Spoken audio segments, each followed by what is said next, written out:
So, special thanks go to John the LNER and Dark Souls for this recommendation. This is an older case which I tend not to cover for a specific reason, because as time passes, stories seem to change and erroneous details are presented as fact. You'd be surprised how many different versions of these horrific crimes there are. Me being me, I spent a long time looking at news reports and court records from the time in order to present this case as fully as possible. If I'm not sure about something, I'll say so, as I think accuracy is important to this channel. Anyway, on with the video. In August 1928, a woman called Jessie Clark travelled to a ranch in the town of Wineville in California to see her 15-year-old brother Sanford, who'd moved to the property 2 years before. Sanford had been forced to send letters back to his family saying that he was happy and well, but Jessie had seen through these. She knew something was wrong. She was right, but could not have known about the scale of evil that she would uncover. Sanford told his sister that he'd been molested and abused from the moment he arrived, and that at least 3 little boys had been raped and killed on the farm, with him being forced to participate in the murders. The man responsible for all of this horror was his uncle, 21-year-old Gordon Northcott, a serial rapist of little boys and a remorseless killer, who until his execution seemed to think everything was just a joke. Welcome to Evil Among Us.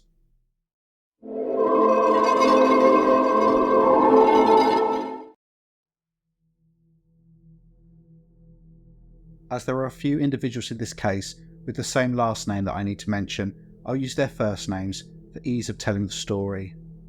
Sir Gordon Stewart Northcott was born on the 9th of November 1906 in the village of Bladworth in the Canadian province of Saskatchewan, but was raised in British Columbia.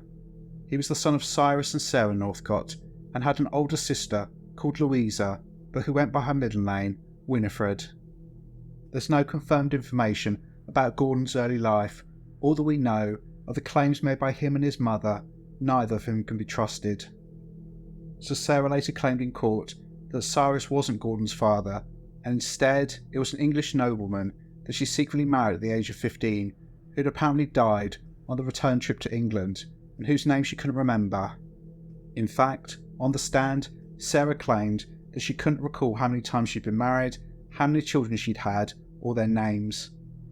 However, in front of the same court, she then contradicted herself and said that Gordon was actually the result of an incestuous relationship between Cyrus and their daughter Winifred, and therefore Sarah was not actually Gordon's mother, but his grandmother.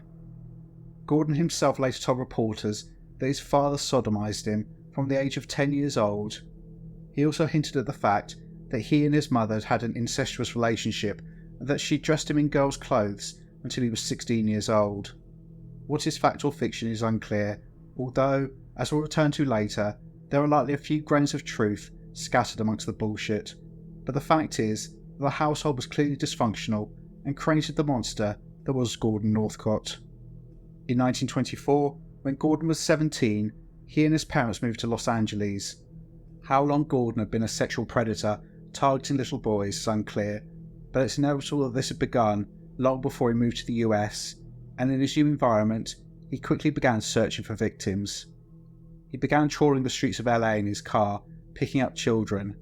How he got them into his vehicle is unclear, but it appears he was caught on at least one occasion and ended up being reprimanded by a judge in 1925 due to, quote, an unnamed statutory offence with a 12-year-old boy. The next year, 1926, when Gordon Northcott was 19 years old, he convinced his father to buy a small plot of land in Wineville, California, a town around 45 miles east of Los Angeles, which in the 1920s was a small farming community. The town changed its name in the aftermath of the crimes I'll be discussing. It's now called Miraloma. On the plot of land, Gordon and his father built a ranch and a house. Here, Gordon lived alone. His parents had a house in LA, but his mother would frequently visit. Outwardly, the ranch seemed completely normal and was primarily a chicken farm, but this was just a front, a cover for what Gordon Northcott was planning.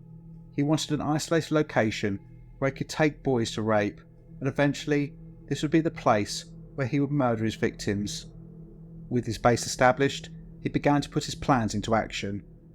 Gordon went back to Canada in late 1926 and went to his sister Winifred's house, where he offered her 13-year-old son, his nephew, Sanford Clark, a job working on the ranch. It's unclear whether Sanford accepted this job willingly, or, in other reports, he stated that he was actually kidnapped. Regardless of how he got there, as soon as Sanford was on the ranch, the abuse began. He was raped repeatedly by his uncle, often being chained up for days in the chicken coop. As well as this sexual violence, Gordon would take sadistic pleasure in beating his nephew, causing him as much pain as possible. Sanford endured this abuse, day in, day out, for almost 2 years. He was isolated and knew no one, so he was trapped. Gordon forced Sanford to send letters home to his family in Canada, telling them that he was happy, healthy, and making friends in his new school. In between raping his own nephew, Gordon would go door to door in LA, asking young teenage boys whether they wanted to earn some money working on his farm. The boys who accepted would be taken to the house on the property and raped, but initially Gordon would let them go, often driving them back home, likely threatening what he would do if they told anyone. However, raping children was not enough for Gordon Northcott. He wanted the thrill of ending their lives, and he would soon begin his killing spree.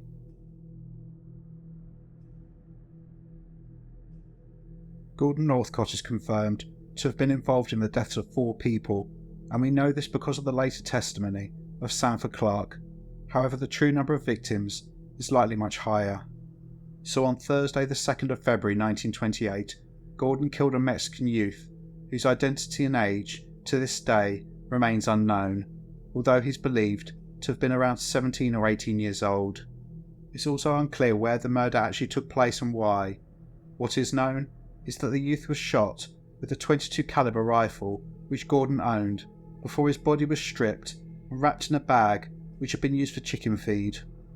Gordon then cut the boy's head off and left the headless body lying next to a road close to the city of La Puente, where it was found by police the next day. He then drove back to the ranch and showed Sanford the severed human head, telling him that he killed the Mexican because, quote, he knew too much. The boy's clothes were burned and his head was also thrown onto the fire, but the flames were not hot enough to destroy it, so Gordon took it and smashed it into pieces with an axe, scattering the bones around the property. Less than 2 months later, Gordon Northcott would strike again. On Saturday the 10th of March 1928, Christine Collins gave her son, 9-year-old Walter, a dime to go to the pictures in the Lincoln Heights area of LA. He left and never returned. The last confirmed sighting of Walter was at around 5 p.m. close to his home, but he then disappeared. It appears that he was abducted off the street by Gordon Northcott and taken to the ranch. Here he was confined in the chicken coop for several days, during which time he was repeatedly raped. A news article about the later court proceedings tells us not only what eventually happened to Walter, but also speaks to the evil of Gordon Northcott and his mother Sarah, as they were both involved in his death. According to Sanford's later testimony, Sarah was there on the day that Walter died. Whether this was planned, or she just happened to be visiting and stumbled across a poor abused little boy cowering in the chicken coop is unclear. However, it appears that between mother and son, they decided that Walter had to die. Both Sarah and Gordon forced Sanford to strike the first blow to Walter's head with an axe, whilst he was sat in a chair. Then Gordon landed a blow with the axe, and finally, Sarah smashed the boy's skull in with the same weapon. Which of them actually ended Walter's life will never be known for sure. Walter's body was then put in a shallow grave and covered with quicklime to speed up decomposition. Gordon Northcott now had a taste for murder, and he had no intention of stopping. 2 months after killing Walter Collins, he would again be prowling the streets of LA. It was here, at around 8 p.m. on Wednesday the 16th of May 1928, he spotted 2 brothers walking home. They were 12-year-old Lewis Winslow and his brother 10-year-old Nelson, and they'd just been to a meeting of the Boys Model Yacht Club in Pomona. They were carrying a library book on aeroplanes for boys, a toy banjo fashioned out of a cigar box, the fingerboard of which contained 2 keys taken from an old violin which had been a family heirloom. How Gordon got the boys into his car is unclear, but when he did, he drove them back to the ranch and arrived there at about 10:30 p.m. Sanford Clark saw the brothers and described how they were both tied up and forced into the chicken coop. Gordon Northcott took his time with the pair. Over the space of a week, both boys were repeatedly raped and beaten, each having to watch the horror that their sibling had to endure. Sanford was instructed to take the boys' food during the day, and he saw them crying, holding on to each other, and screaming for their mother. About 3 days into their captivity, Sanford was forced to dig a grave in preparation for when Gordon became bored of his captives. He also burned their personal effects. Lewis and Nelson were forced to pen letters home to their parents on pages torn from their aeroplane book, in which they wrote they were well and left Pomona and had gone to Mexico to find gold. These letters were not received until several weeks after the boys went missing, and despite the content being almost laughable, it appears this was given credibility by the police and was even reported in the press. The Mexican authorities were also contacted with instructions to apprehend the boys should they come across them, which of course never happened. In fact, by the time these letters were received, the boys were long since dead. On around the 23rd of May 1928, a week after the boys were abducted, Gordon had tired of them and wanted to dispose of them. Each boy was forced to sit in the same chair in which Walter Collins had died, and like him, they were murdered with blows to the head with an axe. However, whilst Gordon Northcott was the one who killed 10-year-old Nelson, it was Sanford who was ordered by his uncle to kill 12-year-old Lewis in order to ensure his silence, a command he followed. Sanford later said that he did this because he was terrified that if he hadn't, he would have ended up in the hole next to the brothers. After they were dead, Nelson and Lewis's bodies were stripped and dumped in the pre-dug grave. Their remains were covered with quicklime, and the hole was then filled and straw placed on top, with chickens turned loose on the spot to try and make the scene look as natural as possible. So that's 4 murders within the space of just 4 months, and it's likely that Gordon Northcott would have gone completely undetected due to the truly incompetent police investigation, but his reign of terror would come to an end due to the actions of one young woman.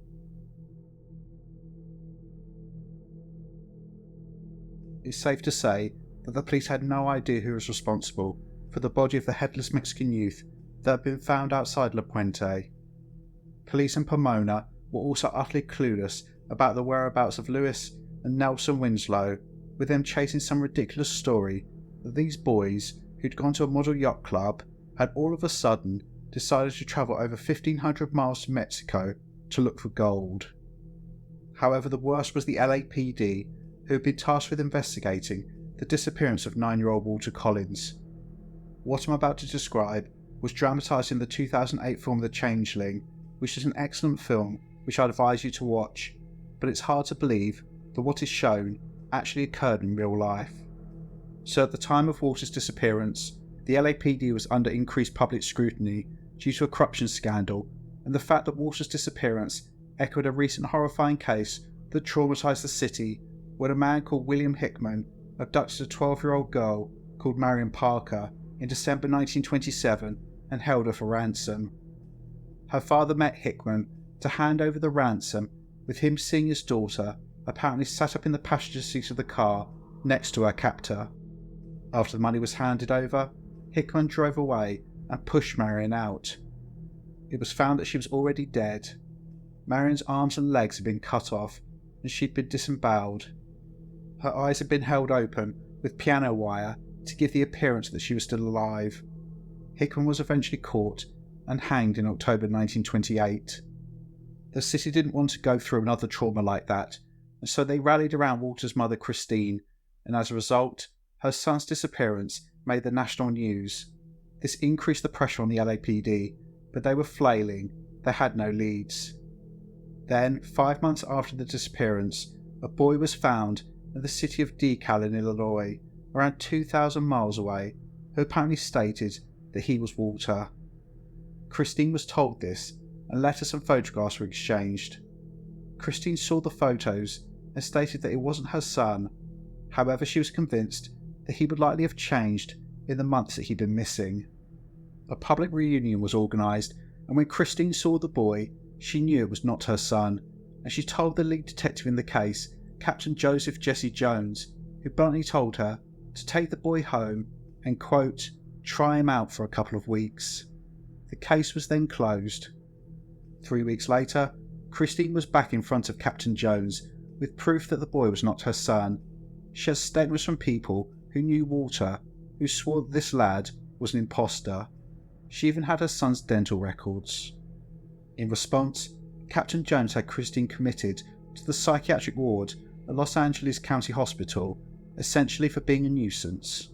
A few days later, Captain Jones spoke to the boy, and he admitted that he was not Walter, but was in fact a 12-year-old boy called Arthur Jacob Hutchins, who had run away from his home in Illinois and had lied about being Walter Collins in order to get a trip to Hollywood to meet his favourite movie stars. Despite this confession, it took a further 10 days for Christine Collins to be released from confinement. It was not the work of the police which broke this case, but the intuition and tenacity of a 19-year-old woman called Jessie Clark, the sister of Sanford Clark. It appears that Sanford's parents were essentially indifferent about him, but Jessie was suspicious. She read the letters that her brother had sent over the last 2 years and believed they didn't sound like him.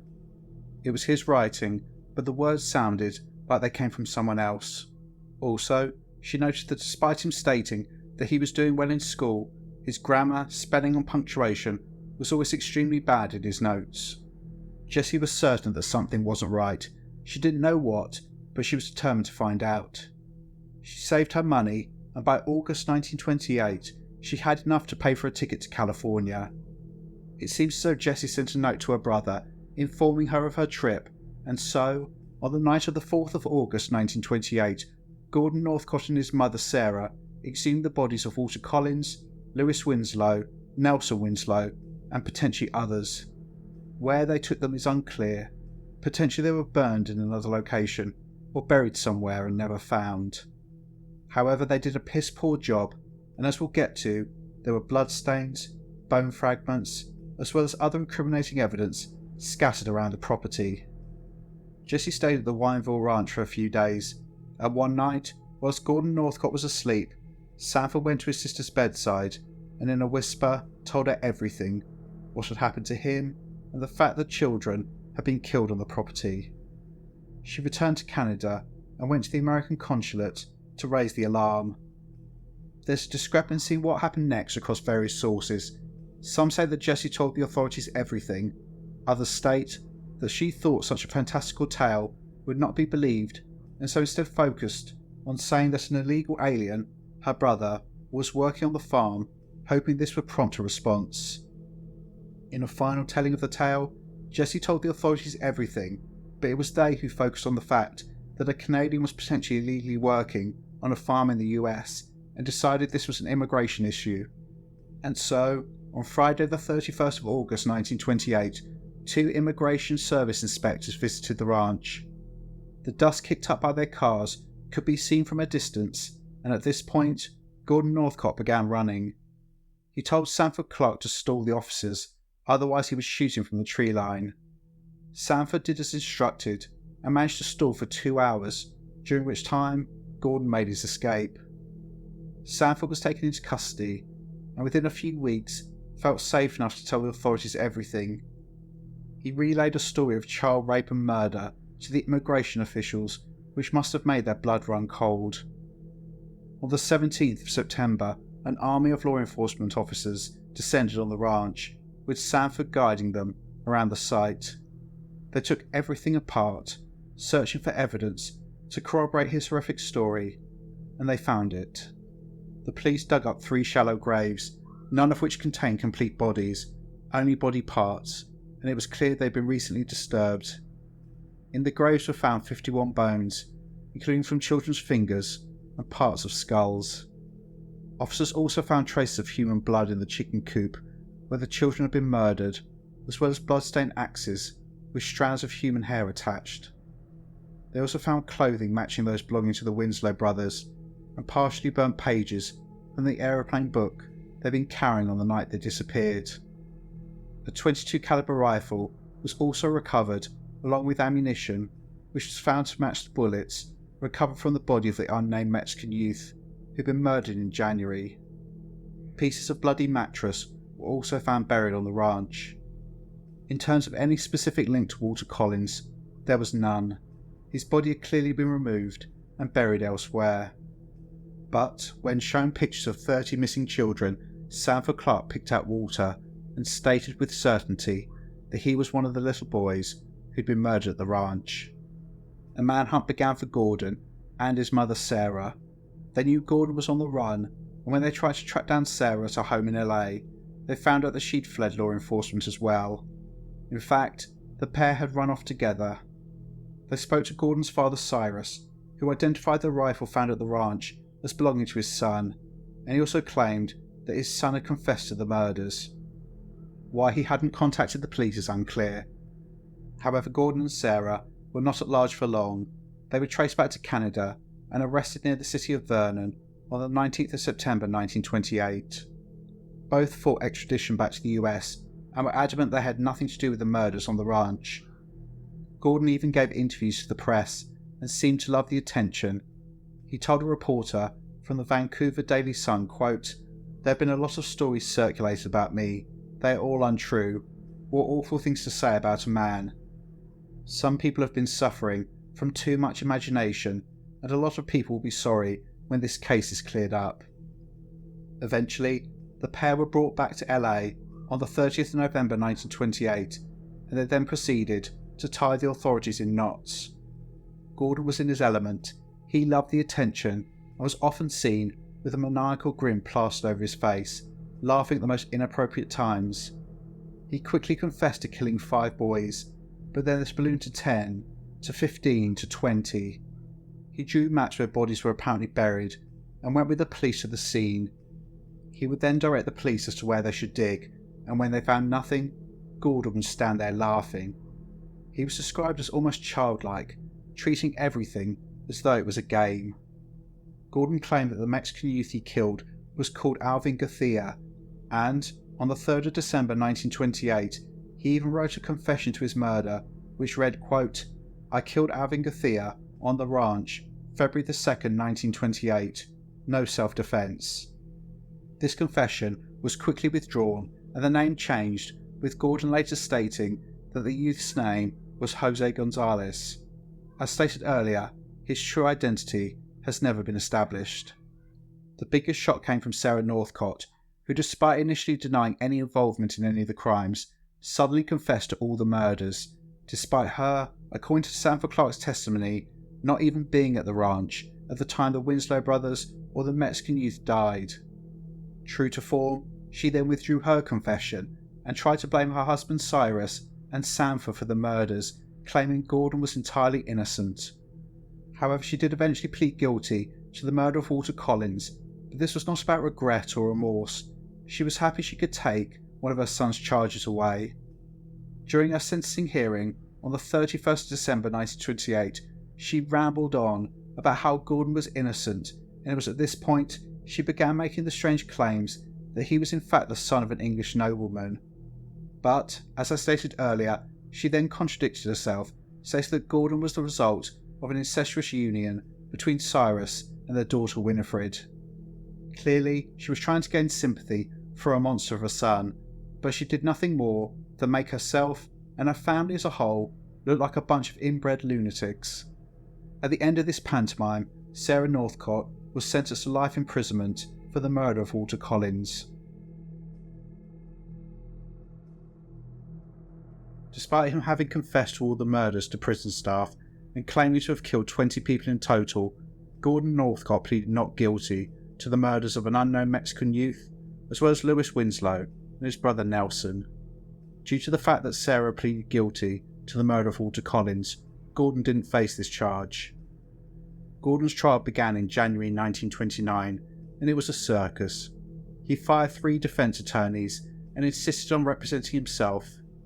He strutted around the packed courtroom, asking inane questions of the witnesses, often throwing his hands up for dramatic effect, whilst the prosecution and judge looked bemused.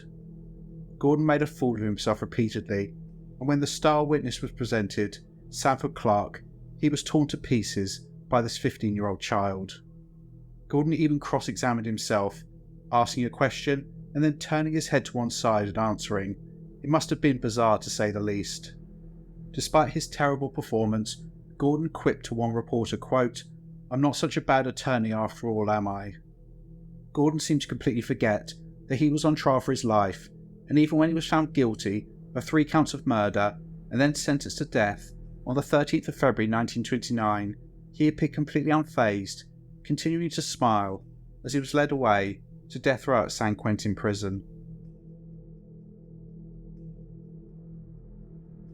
Gordon Northcott spent 20 months on death row at San Quentin. He continued to appear almost childlike in his mannerisms, playing cards with the guards, laughing and joking, often with his twisted, almost maniacal grin plastered across his face. Gordon seemed unable to grasp why he was there and that he would never leave this place alive. He still wanted the limelight to continue to cause as much pain and distress as possible, and in the weeks before his execution, he invited Walter Collins' mother, Christine, and Mrs. Nellie Winslow, the mother of Lewis and Nelson, to meet him in prison. This invitation was extended, apparently with Gordon intending to give a full confession to tell them definitively what had happened to their children. However, this was clearly just about tormenting his victims' families. He kept them waiting for hours, during which time he, quote, danced, sang, joked obscenely with his guards, and gave great attention to selection of his last meals. A warden called Quentin Duffy, who actually witnessed the meeting when it eventually began, later wrote in his memoir, quote, "He messed with their brains. Northcott led them to believe he would give them closure, and he didn't. He jerked them around." Rather than confessing, he proclaimed his innocence, and Quentin described it as his last act of sadism. On Thursday the 2nd of October 1930, Gordon Northcott's time ran out. The day of his execution had arrived, and all of a sudden it dawned on him that he was going to die. He completely transformed from the confident, nonchalant killer into the coward that he was, a man who had raped and murdered little boys. At 10 a.m, the guards entered the death cell to prepare Gordon for his final walk of 50 feet before he climbed the 13 steps up to the gallows. He began screaming and trembling as soon as they entered his cell, and when the guards secured his hands together, Gordon asked them, quote, "Will it hurt?" He begged for a blindfold and was obliged, with a sack being placed over his head. Gordon was then dragged to the gallows crying, trembling and stumbling. He screamed to the guards, "Please don't make me walk so fast." Gordon was carried, almost in a semi-conscious state, up the 13 steps of the noose, which was then placed around his neck. While standing on the trapdoor, Gordon Northcott screamed, "A prayer, please say a prayer for me." However, it does appear that these weren't his last words. A reporter heard him saying, don't hang me, over and over again. At 10:10 a.m, the trapdoor opened and launched Gordon Northcott into eternity. However, at the moment of the drop, his knees gave way, taking the slack out of the rope, so it was not long enough to break his neck. Instead, he strangled at the end of the rope, thrashing against the restraints around his wrists and ankles. Eventually, after 11 minutes, Gordon Stewart Northcott strangled to death. He was 23 years old. He was buried in San Quentin Prison Cemetery, which has long since been abandoned and overgrown, with a marker showing the location of the graves of the over 600 prisoners interred there having been removed. As to the fate of the others, Sanford Jessie Clark was not tried for murder, as he was determined to have not been a willing participant in the crimes. He was though sent to the Whittier State School, which was later renamed the Fred C. Nels Youth Correctional Facility, for a period of 5 years. However, he remained there for only 23 months, being described as a model inmate before being deported back to Canada. Sanford apparently turned his life completely around and never fell foul of the law again.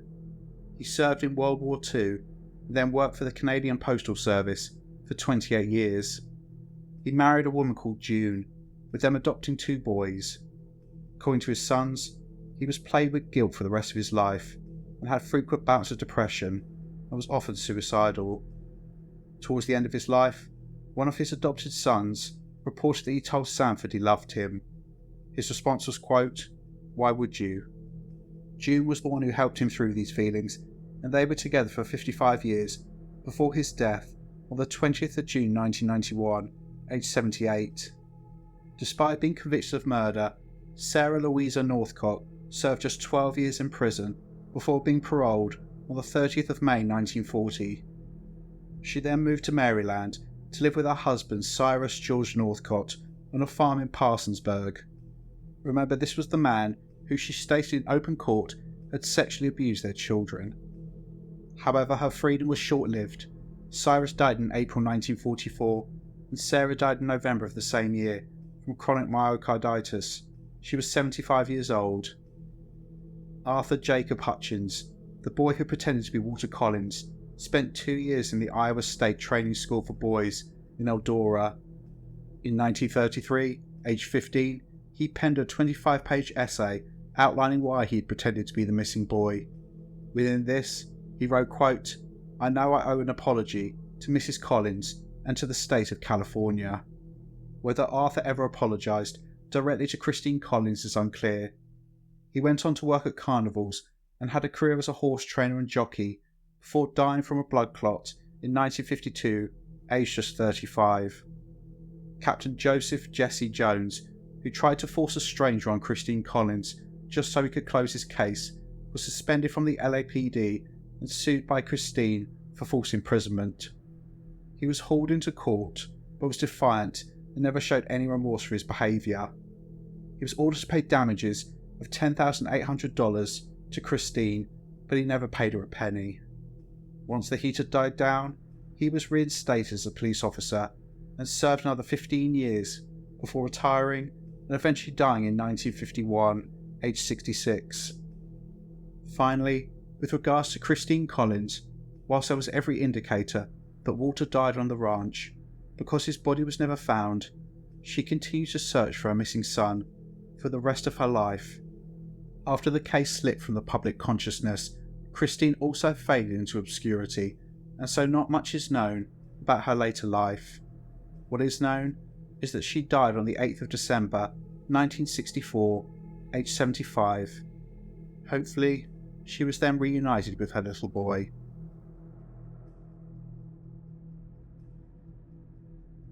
Whilst this section will focus on Gordon Northcott, it's impossible to understand him without also considering his mother Sarah.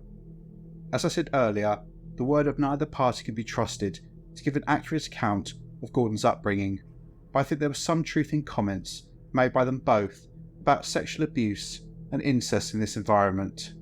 It's clear that Gordon developed into a man who was obsessed with sexual violence. He likely could only get aroused and gratify himself if his partners were non-consenting. I think this is because of what he was exposed to in the family home. If there was a culture of father raping son, father raping daughter, mother sexually abusing son, etc., then this would have completely warped any perception that Gordon would have had about normal sexual behaviour. Raping children, including your own family, was completely fine. We don't know if Cyrus was the monster his wife portrayed him to be, but it should be noted, in one article, it references Sarah saying in court that Gordon was sexually abused by multiple members of the family. Given how degenerate the Northcott household appears to have been, I think it cannot be discounted that Gordon was abused by uncles, cousins, whoever, with this being normal and potentially encouraged. I think that Cyrus and Sarah were either participants in the abuse or stood by whilst others molested their children. Either way, they were terrible parents. As Gordon grew, I imagine that he was promoted from the abused to the abuser. He had done his time, and now he'd earned the right to victimise others. When Gordon began raping boys is not clear, but I find it interesting that the family scurried away from Canada to California, where they knew no one, and I imagine this was because Gordon was wanted on suspicion of the rapes of children in the area. I've no doubt that Sarah, and likely Cyrus, knew exactly what Gordon was doing. They knew he was trawling the streets looking for victims, but this was completely fine. This was his hobby. I don't think it could be discounted that the ranch that was built for Gordon was not done so specifically to enable him to have a quiet place to take his victims where their screams couldn't be heard. And this is a big part of this case. Gordon Northcott was never held accountable for his actions. He was never taken aside and told you can't do that to other people, as they have feelings and they have a right not to be harmed. He had no remorse or empathy for anyone. To him, his victims were playthings, to use and abuse until he got bored, and then he would discard them. And his mother reinforced all of this by being involved in the killing of Walter Collins. This demonstrated to him two things. Firstly, if he was ever in a bind, he could simply call his mother and she would sort everything out for him. And secondly, that anything he needed to do to feed his sick desires and get away with his crimes was completely fine. Sarah Northcott was a twisted and evil woman. His mother clearly being the one who shielded him from any consequence of his actions also explains Gordon's childlike demeanour throughout everything, with him grinning inanely, laughing and joking at everything after his arrest and during the court case. It was all a game to him. He raped and killed children, no problem with that. He'd never suffered any negative results before, so why would he now? He likely thought, what was all the fuss about? And when he was in court, this wasn't about fighting for his life, this was a performance. Everyone was paying attention to him. He was going to have fun. I think in Gordon Northcott's mind, up until the date of his execution, he thought he could wriggle out of this. Others had covered for him before. He would get a stay, or they might even release him. When he realised he was actually going to die, everything changed, and the fear came to the surface. The coward who had deprived children of their lives for his own sick sexual gratification had to be dragged to his fate. There are no figures on the number of children that Gordon Northcott raped, but I imagine, considering he appears to have been trawling the streets daily looking for victims, this number is likely double, maybe triple figures. As to how many he killed, we will never know. Weeks before the police arrived at the ranch, bodies were exhumed and reburied elsewhere, likely including that of Walter Collins. Gordon claimed to have killed 20, but this was probably a lie, as he wanted the attention. But I've no doubt he killed more than the 4 that we know about, and I wouldn't be surprised if the true number was double that. It's not widely reported, but there was actually a second site investigated by the police, a shack in Mink Canyon, which is around 35 miles from LA. Sanford Clark, who directed detectives there, said that Gordon had visited there several times before his arrest.